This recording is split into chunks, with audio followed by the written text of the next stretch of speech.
ಮುಖ್ಯಮಂತ್ರಿಗಳೇ ಸ್ವಲ್ಪ ಇದು ಕೇಳಿ ಸರ್, ಇದೊಂದು ಮಾತು ಕೇಳಿ ನೀವು. 5% 0% ಅಂತ ಈಗ ನಾವು ಮಾಡ್ತೀವಿ ರೈತರಿಗೆ.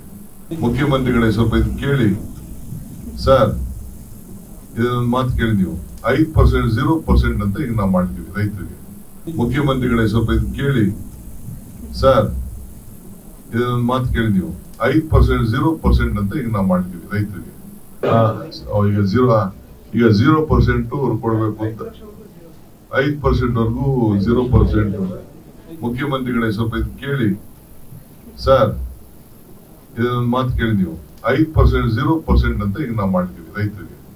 ಓಕೆ, ಒಳ್ಳೆ ಸ್ಕೀಮು ಆಯ್ತು, ಮಾಡ್ರಿ. ಇದನ್ನ ಏನ್ ಮಾಡ್ತಾರೆ ಅಂದ್ರೆ ನಮ್ಮ ಈ ಸೊಸೈಟಿ VSS ಸೊಸೈಟಿ ಇರುವಂತ ನಮ್ಮ ಇವರು ಸೆಕ್ರೆಟರಿಗಳು ಅವ್ರದ್ದೆಲ್ಲ ಪಾಣಿಗಳೆಲ್ಲ ಇರ್ತದೆ, ಎಲ್ಲ ದಾಖಲೆಗಳೆಲ್ಲ ಇರ್ತದೆ.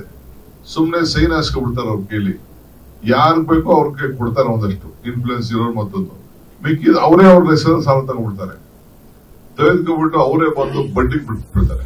ಬಡ್ಡಿಗೆ ಬಿಟ್ಟು ಅವ್ನಿಗೆ 10%, ನನಗೆ 2%, 3%. ರಿನ್ಯೂವಲ್ ಎಲ್ಲ ಅವ್ನ ಕೈಗೆ ದುಡ್ಡೇ ಕೊಟ್ಟಿರಲ್ಲ, ಅವನ ಹೆಸರಲ್ಲಿ ಅವ್ನ ಪಾಣಿ ಇರ್ತಾರಲ್ಲ ಬರ್ಕೊಬಿಡ್ತಾರೆ, ಬಿಡಿ CC ಬ್ಯಾಂಕ್ ಕಳಿಸ್ತಾರೆ, ಅದಾಗ್ತಾರೆ. ಸೊ ಮಾಡಿ ಈ ರೀತಿ ಎಲ್ಲಾ ದೊಡ್ಡ ಅವ್ಯವಹಾರಗಳು ಇವತ್ತು ನಡೆದು ಬೇಕಾದಷ್ಟು, ಅದರಲ್ಲೂ ಸೂಸೈಡ್ ಮಾಡ್ಕೊಂಡಿರೋರಿದ್ದಾರೆ, ಬೇಕಾದಷ್ಟು ಆಗಿದ್ದಾರೆ, ರೈತರುಗಳು ಗೊತ್ತಿರುವುದಿಲ್ಲ, ಇವೆಲ್ಲ ಇದೆ.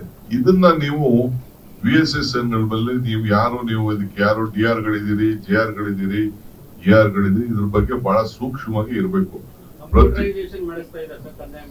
ನೀವ್ ಏನಾದ್ರು ಮಾಡಿ ಅದನ್ನ ಮಾಡ್ಲಿ. ನಾನು ಹೇಳ್ತೀನಿ, ಇದನ್ನ ಅವ್ನ್ ಸಾಲ ತೆಗೆದುಕೊಂಡು ಅವ್ನ್ ಸಾಲ ಹೋಗ್ಲಿ. ಅವ್ನು ಯಾರು ಕಷ್ಟಕ್ಕೆ ಸಾಲ ತೆಗೆದುಕೊಂಡಿದ್ದಾನೆ ಅವ್ನಿಗೆ ಫ್ರೀಯಾಗಿ ಗೌರ್ಮೆಂಟ್ ಬೆನಿಫಿಟ್ ಕೊಡ್ತೀವಿ, ಅದು ಹೋಗ್ಲಿ.